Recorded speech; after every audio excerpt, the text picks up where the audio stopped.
The midday sun scorched the prairie, turning the air into a wavering haze that shimmered above the dust and baked the wagon wheels, until the iron rims groaned with every inch forward. And Sarah Miller, her hands blistered raw from rope and reins, leaned her whole body into the stubborn beast of a load that refused to crest the rocky slope, her dress torn at the hem, her bonnet long abandoned on the ground behind her, sweat trickling down her temples as she dug her boots into the dirt and pulled with a determination, born not of strength but of desperation, for this wagon was all. She had left everything her late husband had managed to build before fever took him, everything she'd promised herself she would not lose to the barren cruelty of the frontier. And though the wooden frame rattled and the wheels slipped, though her breath came ragged and her arms trembled, she gritted her teeth against the silence of the world around her, whispering hoarse prayers to a God she wasn't even sure listened anymore, until the sound of hoof beats broke through the rattle of the wagon,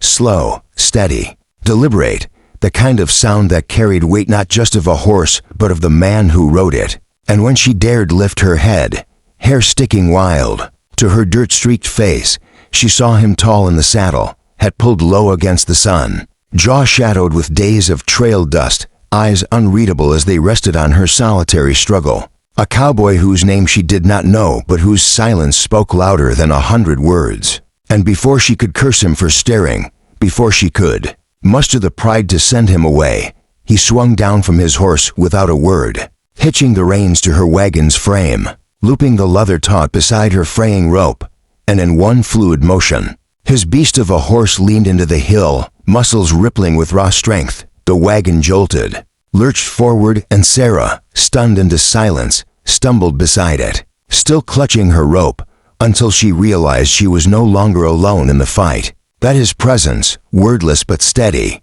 had shifted the impossible into possible. And as the wheels dug into the earth, grinding and groaning, her eyes burned with tears she refused to shed, because pride was the last thing she owned. But her heart ached with something she couldn't name as the cowboy. Sweat dripping beneath the brim of his hat matched her every strained breath, giving his strength without asking, giving his silence without judgment, and together, without fanfare or glory, they pulled the wagon inch by inch up that merciless hill, until the crest broke beneath them and the wagon rolled forward onto level ground. And Sarah collapsed against the shaft, gasping, staring at the stranger whose horse still stood hitched to hers, who still hadn't spoken a word, and though her body shook from exhaustion, something deep within her steadied, because sometimes salvation came not in sermons or grand gestures, but in the quiet of a man who simply stepped beside you and bore the weight without asking for thanks. That night,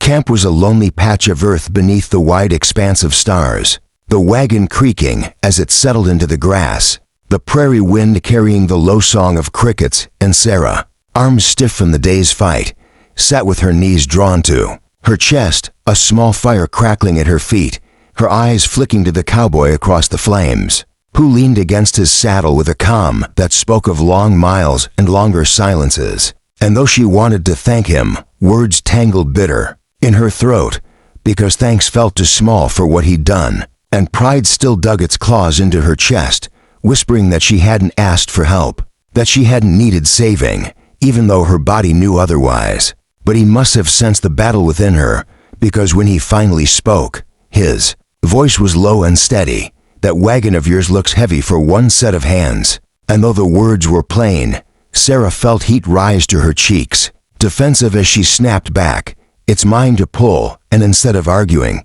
instead of pressing, the cowboy only nodded once, leaning back again, the firelight carving his face into shadows. And that quiet acceptance rattled her more than anger ever could, because it stripped her excuses bare, left her to sit in the truth of her exhaustion. And after a long silence broken only by the pop of burning wood, she whispered, "It was my husband's. Everything we had, everything we built, it's in there," her voice breaking on the edges. And the cowboy lifted his eyes, the fire reflecting in them as he asked softly, "And you aimed to haul it alone, and though shame threatened to drown her," she nodded stubbornly, "I have to, and this time." His voice carried something like iron beneath it. "No, ma'am, you don't." And though he didn't offer promises, didn't swear to stay, the way he fed his horse, the way he added wood to the fire, the way he carved a piece of jerky and left half within her reach, all told her what he wouldn't say outright, that he'd hitched himself not just to her wagon, but to her burden. And for the first time since her husband's death, Sarah felt the unbearable weight in her chest ease, just enough to let in a breath without breaking. And when the wind rose, cold, carrying the lonely song of coyotes, she found her voice again, softer this time. "What's your name?" And he tipped his hat down, replying simply, "Call me Cole." And though the night stretched long and the fire burned low, Sarah lay her head on her folded arms, whispering his name in her mind. Cole, like the ember that glowed steady against the dark, and as sleep claimed her, she realized she no longer dreamed of pulling the wagon alone, because in her dream, his horse was always hitched beside hers, and that thought, quiet and unspoken, was enough to keep her from breaking. The days that followed carved themselves into Sarah's soul, like a story written in dust and sweat, the wagon rolling slow across valleys and plains as storms rose on the horizon,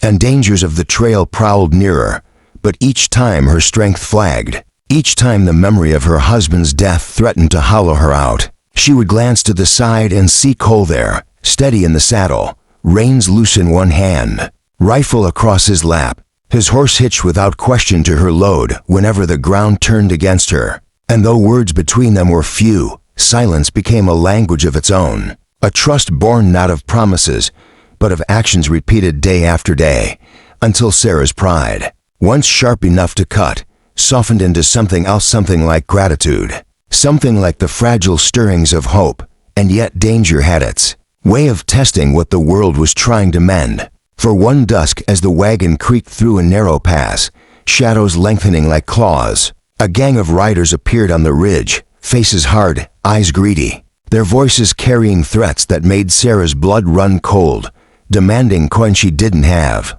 the wagon she couldn't lose, and her dignity she refused to surrender. But before fear could crush her, Cole moved, calm as the setting sun, stepping his horse between her and the riders, his voice flat and steady as he said, "Ain't no coin here, but if you aim to take from her, you'll have to go through me." And Sarah's breath caught as the air split with tension, the riders circling like wolves. Yet Cole never wavered, hand resting easy on the butt of his revolver, the other holding his reins loose, his gaze locked and unflinching. And though Sarah trembled, though she whispered, "Don't fight for me, I'm not worth it," Cole turned his head just enough for her to see the fire in his eyes as he answered, "You're worth more than the whole damn wagon." And the words cracked something inside her that no bullet could, a truth she had buried beneath grief and pride. And when the first rider drew, Cole's gun was already blazing, thunder rolling, in the narrow pass, horses screaming,